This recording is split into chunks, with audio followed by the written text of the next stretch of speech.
Today's the last day Auburn players can enter the portal. What does that mean about the quarterback position? You are Locked On Auburn, your daily podcast on the Auburn Tigers. Part of the Locked On Podcast Network, your team every day. Yes, welcome on into Locked On Auburn, your daily Auburn Tigers podcast. I'm your host, Zac Blackerbys, and thank you so much for making Locked On Auburn your first listen every single day.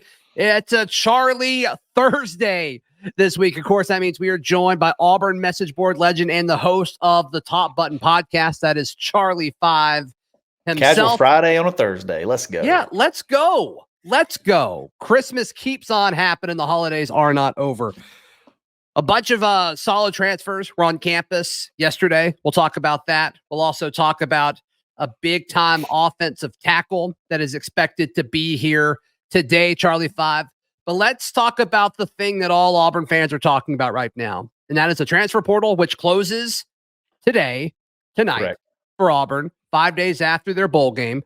And also, there's apparently now a new market for Auburn in regards to a transfer portal quarterback. Hugh Freeze said the competition was wide open after the bowl game. Maybe a little too honest. Maybe he was trying to get somebody to leave. Who knows? Maybe sending a message. But it does seem like there's been an interest that is kind of built up for Hugh Freeze kind of reaching out to other quarterbacks. Yeah. I mean, can you blame him at this point? Can you blame him? I mean, you had the long time to prepare for this game, and then your starter and your backup look somewhat lost throughout the game. And I don't know I don't know the 100% answer if it's just them, if it's the scheme, if it's Philip Montgomery's the scheme that he puts together, if it's the receivers. But regardless, your starter and your backup looked lost in the bowl game. And I've said it before too. Like, I think the offense as a whole is like systematically broken. I don't think it's just quarterback. I don't think it's just receivers. I don't think it's just offensive line and scheme and all of that. It's it all needs to be better. It's a different thing each time. You know what I mean? It's a different thing each time, which lends credence to what your point, that it is broken. It's the quarterback one game. It's the receiver another game. It's the offensive line. Then it doesn't seem like anybody can get open. I mean, it is. This Philip Montgomery experiment has not panned out for whatever reason. And I just think you can't.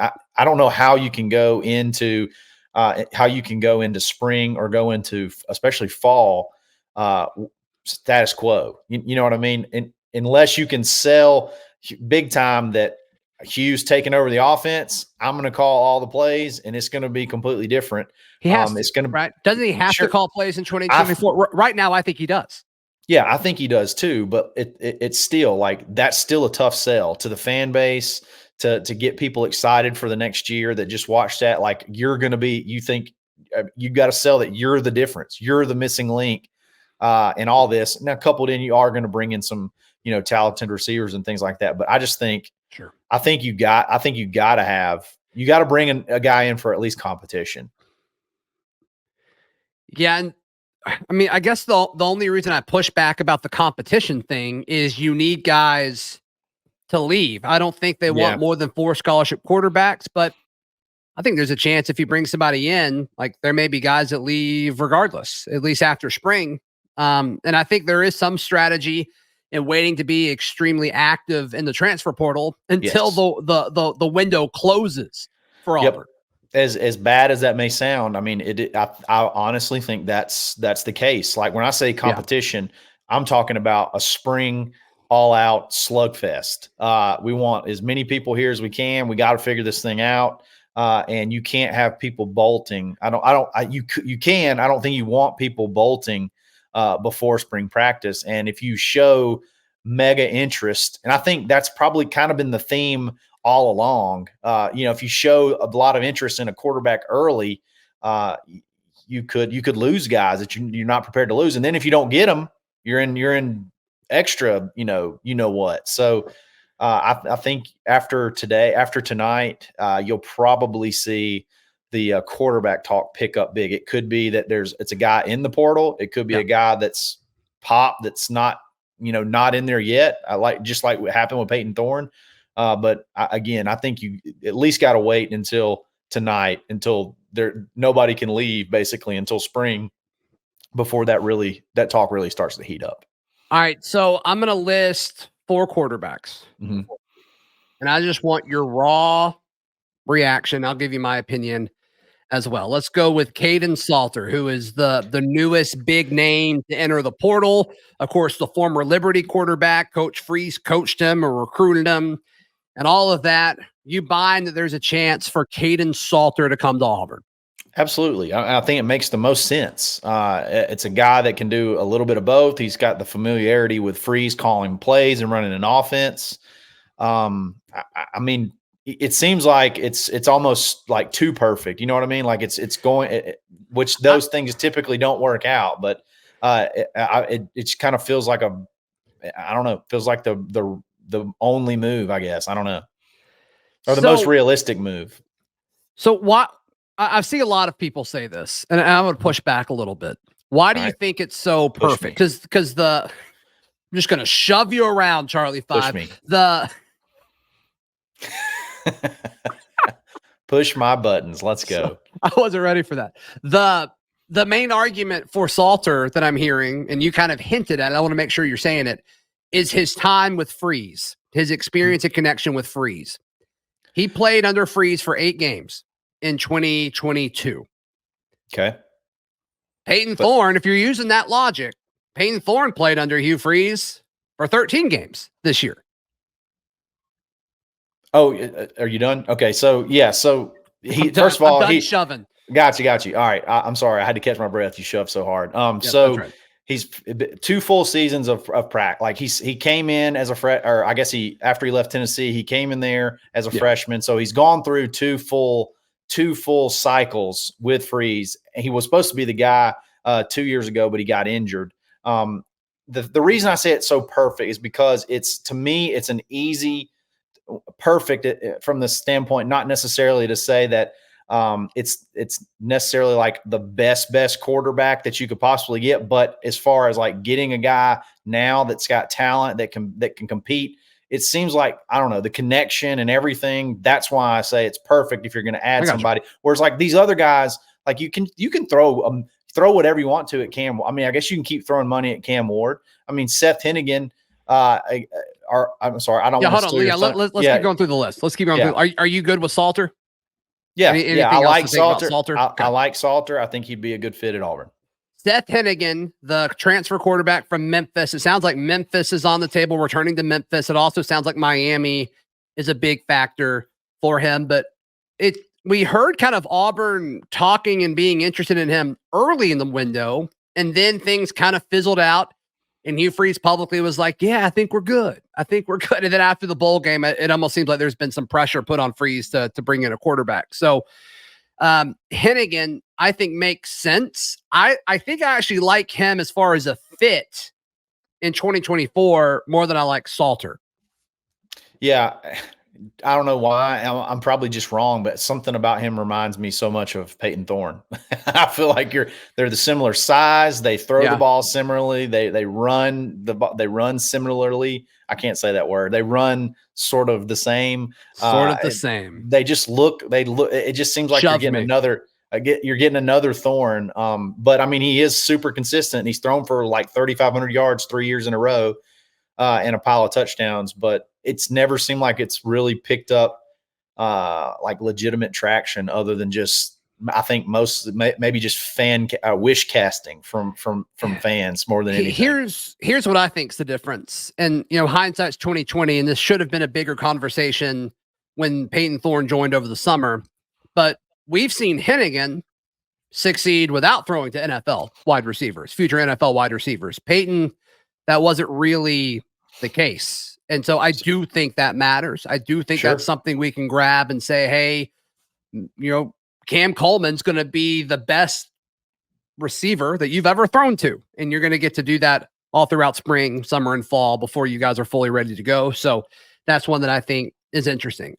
There's 2 more quarterbacks I want to get your thoughts on. that are in the portal that have been somewhat linked to Auburn. And we'll discuss those guys in just a moment right here on Locked On Auburn. Today's show is brought to you by our friends at Game Time. Charlie 5, can you imagine buying tickets on an app that's not Game Time? Makes no sense. I would shove you if you did that. Why? Oh, no violence, of course, associated with the sponsor, but of course, Game Time. I just can't imagine having to worry, Charlie 5, when it comes to buying tickets. It's supposed to be fun. It's supposed to be light. No shoving involved. Well, but with Game Time, you don't have to do that. You don't have to feel worried at all. In fact, I feel lighter just talking about Game Time. They've got deals on tickets right up to the start of the event and even an hour after it starts. If you hate first quarters, Game Time is for you. It's the place to find last-minute seats. Take the guesswork out of buying tickets with Game Time. Download Game Time today. It's free. It's in your app store. And use code LOCKEDON, all one word, LOCKEDON for $20 off your first purchase. Terms apply. Again, create an account and redeem code LOCKEDON, LOCKEDON, for $20 off. Download Game Time today. Last-minute tickets, lowest prices, guaranteed. Charlie 5 joining us on the show today. Two more quarterbacks I want your thoughts on. Hit it. Cam Ward, the former Washington State guy. I mean, he was really linked to Miami, and it's just the smoke has kind of come out again. He said he was declaring for the draft, but didn't sign for an agent, which to me means he hasn't actually declared for the draft yet because he hasn't signed an agent to represent him. I think this was a move and a ploy for him to say, "Hey, I'm still here if you come calling strong enough." And sure. I think Auburn has reached out to him. Oh, for sure. Definitely. I mean, it came out, I think, was it Matt Zenith or somebody on Twitter said that, Auburn's name wasn't even really in the mix. Then all of a sudden the night before he declares, or the night maybe that he did declare, Auburn's in the mix and Miami's already looking for other options. So again, I don't know why a kid that's probably going to be, very, very late round guy would declare and not sign with an agent. That makes no sense whatsoever from a professional standpoint. So maybe he hasn't closed the door all the way. I think he'd be electric.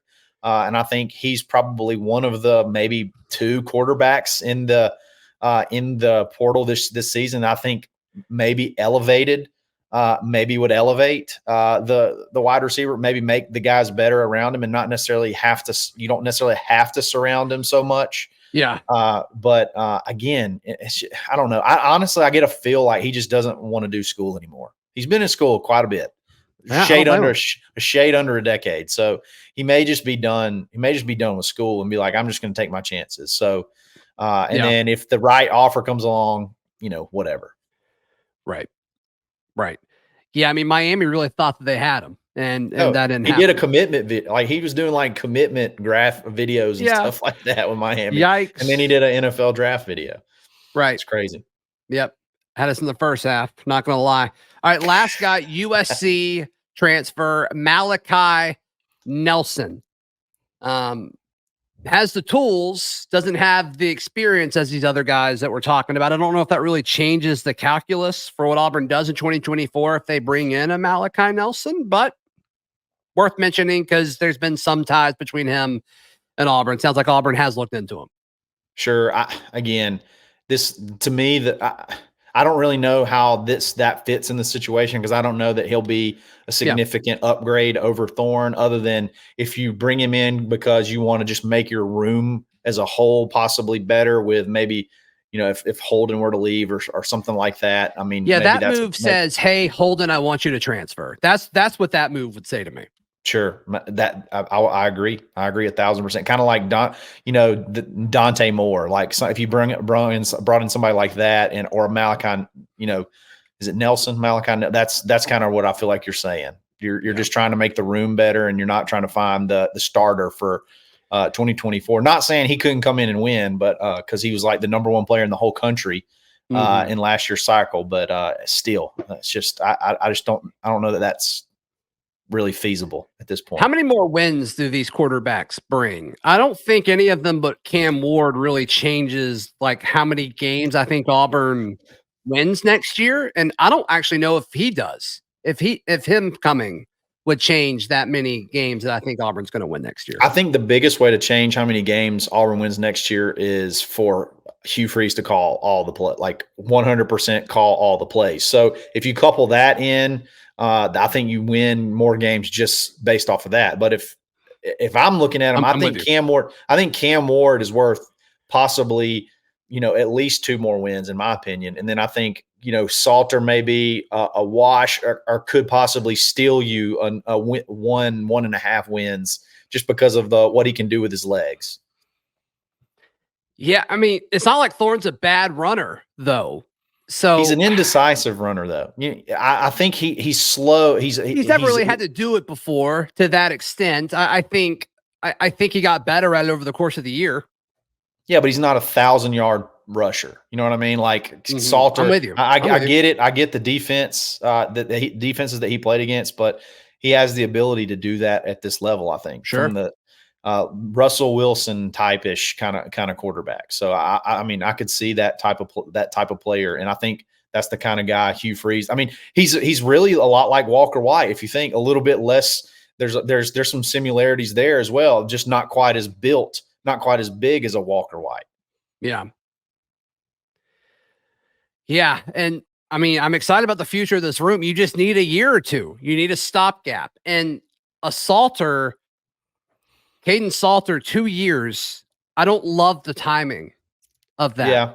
I prefer the 1 year of Thorne just from a timing standpoint, because then you can kind of really open it up. Say, okay, Holden, if you choose to stay, Holden versus Hank versus Walker White, and all these guys will have been in the system for multiple seasons. Like that's ideally what you want. And then, especially if you can bring in a KJ Lacey after that and you start stacking all these quarterbacks that stay in the system for a minute, and then the transitions don't have to be as dramatic. Yeah. And I mean, at the end of the day, Hank's going to take everybody down anyway. So that, I mean, are you a believer? Are you a believer in the baby goat? How proud of you of Hank? That's unbelievable. That was unbelievable. So the first throw he made, I was like, wait a minute, Holden just ripped that one. And then I looked and it was not Holden. And then he throws the bomb, the 52-yard bomb on a string on the money. Throws a they call it a dot now through the dot. He dotted him down there. So I mean that was awesome. That was the highlight of the whole game. Watching that was great. So I think Hank's taking down everybody anyway. So. I didn't realize the reach of this show until everybody called him the baby goat. I didn't realize it. That really put it in my, oh my, because I haven't said that on the show in like 6 months. So I was just like, between that and Boog, it's crazy. The baby goat may have outgrown Boog, which is crazy. I think so, which is awesome, which is so great. So good for him. I had somebody stop me in AutoZone the other day talking about the baby goat. I swear. That's awesome. I love that. It was awesome. It made me so happy. Yeah. No, I'm sure you're returning something because you go to eBay Motors for all of your parts, exactly. Which is totally fine. Fine. All right, coming up, Auburn had several transfers in. I did it again. You did it again. And every time it's totally just not needed. FanDuel's great too. All right, we'll discuss the transfer portal, the transfer visitors that are happening this weekend, and some were on campus yesterday. That's coming up right here on Locked On Auburn. Today's show brought to you by our friends at Alumni Hall. Charlie 5, you love Alumni Hall. I do. I love that place more than anything. Way more than AutoZone. AutoZone's the worst. I left. I turned around and left. I was like, get me out of here. AutoZone does not have officially licensed Auburn swag. Alumni Hall, on the other hand, they do. It's all legit, and it doesn't matter if it's for you, your significant other, your children, your pet, stuff for your wall, stuff for your desk, stuff for your tailgate, stuff for your car. They've got it all covered. And in 3 physical locations in Auburn, Opelika, and in Huntsville, and also at alumnihall.com. So, be sure to check them out. They're the best. All right, Charlie 5. Auburn had 3 guys on campus yesterday, transfers. Let's start with, I think, the biggest one, both physically and from an impact standpoint. Literally. Isaiah Rakes, Texas A&M defensive lineman. He's got 1 year left of eligibility. He was a rotational guy. I think he started 1 game last year for them. That was against South Carolina. But he's a rotational piece there. I think he's solid. And this is a room where we need bodies and upside. And I think he offers that. I think this is more than a body. I think Texas A&M, from what I understand, base wanted to go with a 4-man front, and every time they would go to a 3-man front, this was their nose tackle. This is your nose tackle, and people that freak out and they're like, "Oh, we need the 5-star. We need the 5-star." He graded like 1 point behind Walter Nolan that went to Ole Miss. Okay, right. As far as defensive line, so this is not a kid that's just. I don't think he's just a body. He is a big body. But I think this is a guy that could be your, hopefully could possibly be your starting nose and free Jason Jones up to be able to play that disruptive Marcus Harris role at 6'6", 300 that he is. I think that would be awesome. This is a big dude. And they said I think this is Thursday, so he stayed the night, spent a lot of time with Freeze and staff. So. Hopefully by the time we're listening to this, maybe he's called off all the other trips and he's going to go ahead and commit. I think that's a very important get. That will be a very important get for this defensive line room. We got to have guys. And we've talked about how good Hugh Freeze has been at closing guys at the high school level. Jeremy Garrett has to be in that conversation too. I mean, what he's been able to pull off over the last month to 45 days. If this is a guy that Jeremy Garrett has his eyes set on, Isaiah Rakes, the former Texas A&M defensive lineman, I think you got to feel good about Auburn's chances. So we'll certainly see. That's a guy worth watching for sure. He visited somewhere before and he didn't commit, so that's good. That's good. We typically I love that. We had him scheduled for a visit and they committed before they got here, so that's good. That's primarily offensive lineman, it seems like, but still, that's great. Rico Walker, he is the former Maryland tight end, athletic tight end, moves really, really well. I think he'd be relevant in the passing game for sure. And we'll see. But he was on campus last week, and there's been a lot of talk about him for the last few weeks. Charlie 5, this is just a name that hasn't really gone away. Mm-hmm. And the fact that he finally got on campus, I think, is valuable. Yeah, it's got a big-time Rivaldo Fairweather feel from last year, and it just so happens they play kind of the same position. So I think his dad played at Auburn. We kind of finished somewhere in the top 2 or 3 when he was being recruited. And like you said, freaky tight end. We lose a pile of them after this season. So a young guy that you can get in, maybe get some playing time, get some development, and he can kind of take over in 2025. So I think that'd be another big guy. Yep. Then the last one, Toledo cornerback, R.J. Delancey, the third. So there's 2 more of him, which is exciting. But R.J., we need corners. There's no question about it. Both depth and I think potential starting caliber players. I think this guy's solid. I don't know if he's a starter. I don't think he's better than Kayan Lee or Keontae Scott, unless they want to move Keontae Scott inside for some reason. But I think actually, to that point, I actually love this guy. Okay, if you look at his, first of all, he spent most of his time at nickel. I think that's the majority of his snaps. The bowl game, he played like 52 snaps at outside corner, but I don't think that was by design. I think that was out of necessity because people go to the portal, people hold out, whatever. But if you look at him, he's the number 32 overall graded corner.